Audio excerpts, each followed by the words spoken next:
هیچ میدونستی اگه یه تیکه فویل بکشی رو بخاری رو شیار ایجاد کنی و میوه های اسلایس شده در روش بشینی، بعد از 3 ساعت یه عالمه میوه خوش داری که میتونی واسه پذیرایی و مهمونیات استفاده کنی. نکات تکمیلیش رو تو کپشن بعد نوشتم. هیچ میدونستی شیرالات جم گرفته رو بدون شستشو و مواد شوینده میتونی اینجوری برق بندازی؟ آره، فقط با یه تیکه فویل.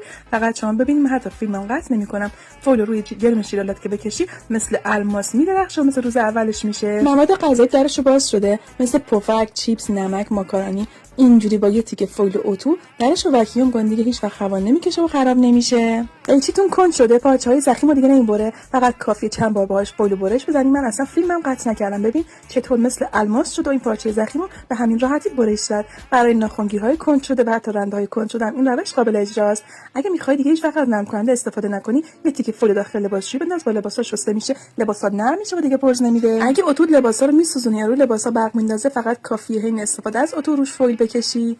اگه فلاسکتون چای سرد میکنه، فقط کافیه که شیشه‌شو در بیاری، دور تا دورش رو فویل بپیچی و بعد سرجاش بذاری دیگه تا 12 ساعت چای اصلا سرد نمیکنه. راستی اگه طرف براق فویل به بیرون باشه، غذا رو سرد نگه میداره. اگه طرف مات فویل به بیرون باشه، غذا رو گرم نگه میداره. به طرف مات فویل هم هیچ غذایی نمیچسبه. بفرست واسه همه خانمای خونه دار که یک عمر دعات کنن.